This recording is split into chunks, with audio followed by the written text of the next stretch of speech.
Bonjour, bienvenue dans ce tutoriel qui me permettra de parler un petit peu des décodeurs de signaux, plus particulièrement de Q-décodeurs.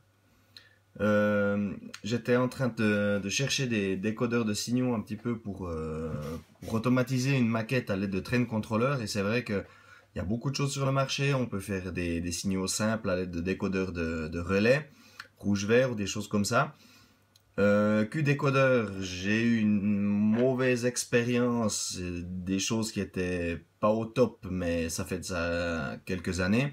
Et maintenant, c'est vrai que de plus en plus de clubs, de plus en plus de personnes utilisent ces décodeurs. J'ai été me renseigner sur Internet.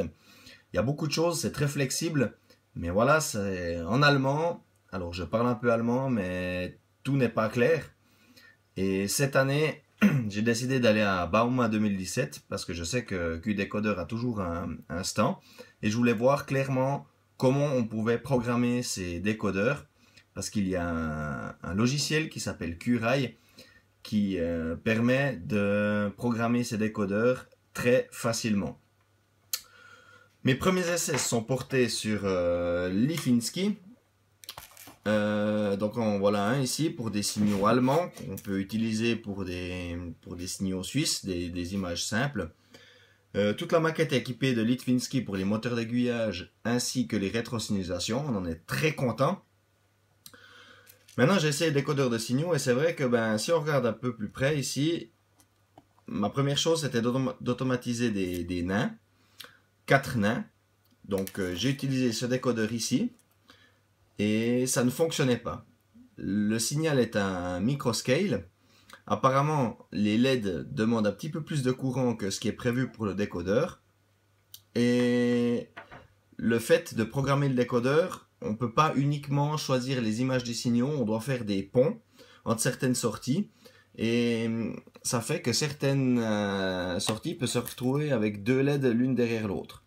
Pour que ça fonctionne correctement, j'ai dû acheter encore cette carte ici, qui est un amplificateur, pour travailler avec des signaux en 12 volts continu. Ce qui fait qu'on a un décodeur ici, LSDB à environ 60-65 francs, plus des cartes amplificatrices, donc deux qu'on mettrait de chaque côté des sorties, ici et ici. Et ça fait qu'on arrive à 90-100 euros le décodeur de signaux pour 4 nains. Alors c'est vrai que c'est un petit peu cher. Oh, j'ai regardé les possibilités qu'on avait pour les faire soi-même. Il y a beaucoup de choses sur Internet. Et quand j'ai trouvé QDecoder, j'ai eu des explications et directement, je me suis acheté le pack à 240 francs, quelque chose comme ça, avec le QDecoder programmeur et deux décodeurs de signaux Z1 16+. Si on regarde un petit peu le fonctionnement, enfin le branchement plutôt, on a ici le programmeur qui coûte 160 francs, qui est relié par une connexion USB au PC. Et ici une alimentation. Ensuite, le petit câble de programmation qui vient sur mon décodeur. Où, vous voyez, ici on a deux rangées de bornes. On va venir brancher nos signaux. Ici j'en ai mis qu'un sur la deuxième rangée de bornes. Donc on peut mettre plus de signaux que sur le décodeur précédent. Maintenant, si on regarde un petit peu qu'est-ce que ça donne au niveau de la programmation, c'est vrai que c'est ça qui est un petit peu plus, qui est fabuleux. Donc, je vais démarrer ici QRAI. Et ensuite, on va voir comment on procède pour programmer ce décodeur. Donc ici, on crée un nouveau décodeur. Je vais lire au travers de mon programmeur quel décodeur j'ai. Je m'excuse déjà un peu pour les images. La lumière n'est pas toujours extra. Donc ici, maintenant, j'ai tout ce qui s'est lu dans mon décodeur. J'ai créé une configuration. Et le système connaît le type de décodeur et m'a ouvert ceci directement. Ensuite, sur la droite, j'ai ici des bibliothèques de tous les pays. Et si je regarde un peu, j'ai 3 bibliothèques de signaux qui contiendront tous les signaux possibles au niveau suisse. Donc il y a une belle panoplie, hein, des signaux normaux, jusqu'aux nouveaux signaux avec l'indication des vitesses. Et moi, ce qui m'intéresse, comme j'ai dit, c'est les signaux nains. Donc, en double-cliquant sur le signal ou en le tirant directement sur la page de décodeur, il va se mettre et automatiquement faire le lien. Ça nous indiquera également comment brancher le signal.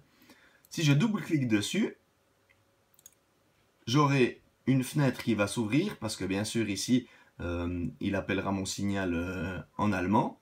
Si je ne suis pas d'accord, je le renomme par exemple en 1 et on y donne la première adresse du décodeur et après toutes les adresses vont s'incrémenter automatiquement en fonction du type de signal qu'on va choisir. Donc ici pour l'exemple, je vais mettre 97. Voilà. Et si j'en veux un deuxième, je le tire, il se met automatiquement en place avec une adresse qui est incrémentée à 99. Parce qu'il faut savoir, pour générer les 3 images du décodeur nain, il me faut 2 adresses. Donc 97, 98, la prochaine 99, 100. Et si je rajoute un 1, on aura 101, 103. Et c'est celui-là que j'ai câblé sur mon décodeur. Et si maintenant, par exemple, j'aimerais mettre un autre signal, on peut très bien mettre un autre signal comme ça. Et ça fonctionne la même chose. Voilà. Il ne nous reste plus que maintenant à écrire la configuration ici dans le décodeur. La configuration est écrite. Et ici, j'ai un petit onglet de test, si on regarde, qui me permet de voir tous les signaux que j'ai sur mon décodeur.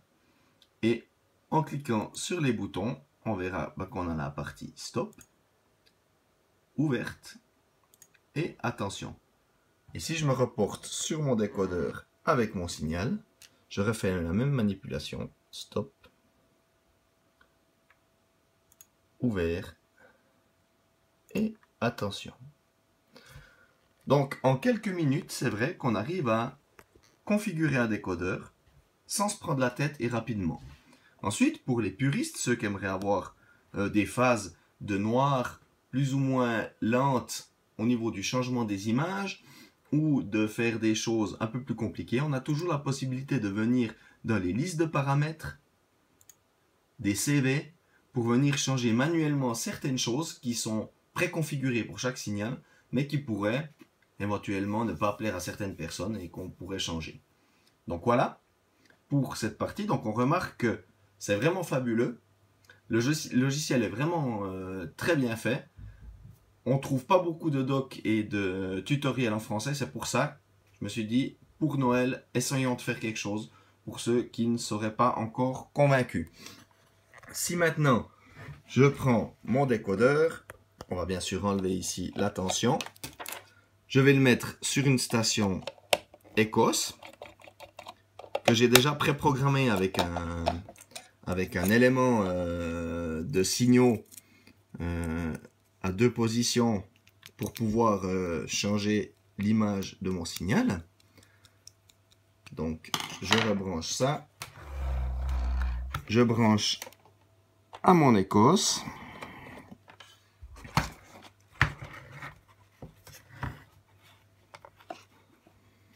Donc voilà, on retrouve ici mon ECOS. Je vais mettre la tension sur les voies et vous allez voir que ça fonctionne en avant, enfin stop, ouvert